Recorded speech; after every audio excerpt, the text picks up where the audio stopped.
आज था संडे, मेरे घर का सारा काम खत्म हो चुका था, तो मैंने सोचा क्यों ना अपना बाकी का बचा हुआ भी काम कर लिया जाए। तो क्या था, मैं जल्दी अपने काम करने के लिए।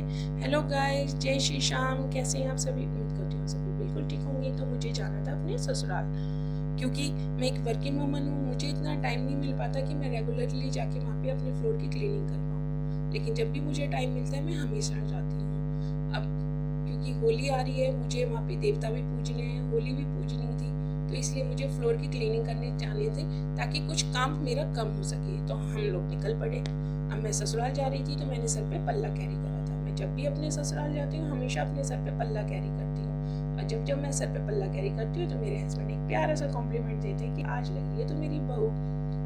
क्योंकि मैं सिंपल ही रहती हूँ, अपने घर पे रहती हूँ तो कभी भी पल्ला कैरी नहीं करती, लेकिन जब भी अपने ससुराल जाती हूँ हमेशा सर पे पल्ला कैरी करती हूँ। तो हम यहाँ पे घर पहुँच चुके थे, क्योंकि मुझे सेकंड फ्लोर पे जाना था। पहले मुझे भाभी से मिलना था, तो मैं जाने से पहले भाभी से मिली। तो मुझे याद आया मैं नीचे हॉल का दरवाज़ा बंद करना भूल गई, तो मैंने अपने बेटे को बोल के नीचे हॉल का दरवाज़ा बंद करवा दिया, और हम ऊपर यहाँ आ गए भाभी से मिलने के लिए। भाभी ने कहा बैठो, मैं बच्चों को ट्यूशन से लेकर आती हूँ। मैंने कहा बच्चों को ट्यूशन से लेकर आओ, तब तक हम जाके अपना बाकी का काम करते हैं।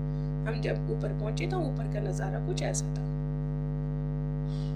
तो क्या था, मैंने कहा मीनाक्षी बांध ले कमर और लग जा अपने काम पे। मैंने फटाफट अपने कपड़े चेंज करे और मैं अपने काम पे लगी। सबसे पहले मैंने बिस्तर समेटा, ब्लैंकेट समेटा, ब्लैंकेट को उसके पैकेट में रखा। मैं काम कर ही रही थी, इतने में बच्चे भी ऊपर आ गए। बच्चे आ गए तो वो मेरे से बातें करने लग गए, तो मैं यहाँ बच्चों से बातें भी करती रही और अपना काम भी करती रही।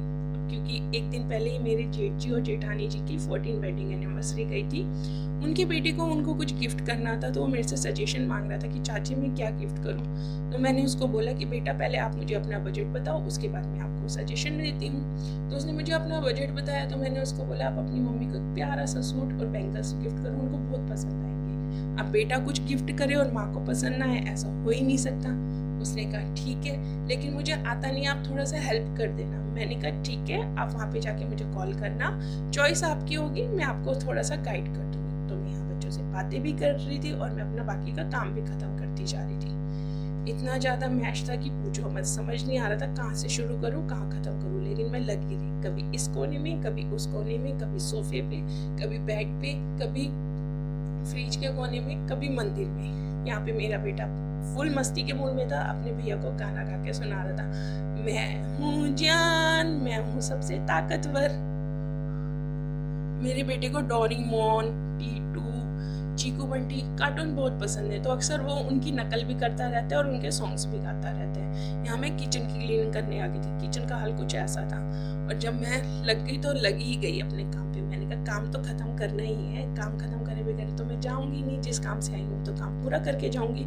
यहाँ पे मेरा बेटा अपने टॉयज के साथ खेल भी रहा था और मेरा काम थोड़ा सा बढ़ा भी रहा था। मैंने कहा भाई अगर काम कम नहीं कर सकते, कम से कम मेरा काम बढ़ाओ तो मत। फिर भी वो लगा रहा।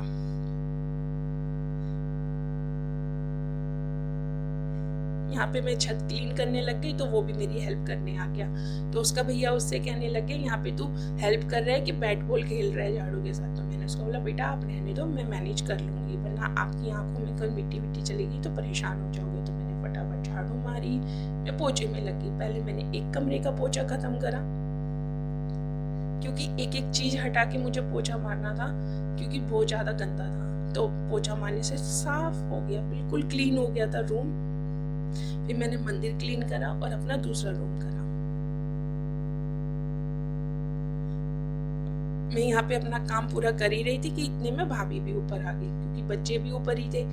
तो मैंने सोचा जल्दी से अपना काम खत्म कर लूँ, तो मैं भाभी के साथ थोड़ा सा टाइम स्पेंड कर पाऊंगी, भाभी के साथ बैठूंगी, बातें करूंगी। क्योंकि मैं उनके साथ बिल्कुल भी नहीं बैठी ना बातें कर पाई। तो मैं फटाफट अपना काम खत्म करने लगी थी। सारा काम खत्म करने के बाद मेरे रूम का, किचन का कुछ इस तरीके का नज़ारा था।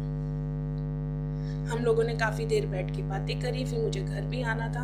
तो आप लोगों को मेरी ये वीडियो कैसी लगी आप मुझे कमेंट्स करके ज़रूर बताइएगा। इससे थोड़ा सा उत्साह बढ़ता है कि हाँ हम कुछ काम कर रहे हैं अपने लाइफ में। तो प्लीज़ मेरे चैनल को लाइक कीजिए, सब्सक्राइब कीजिए, शेयर कीजिए।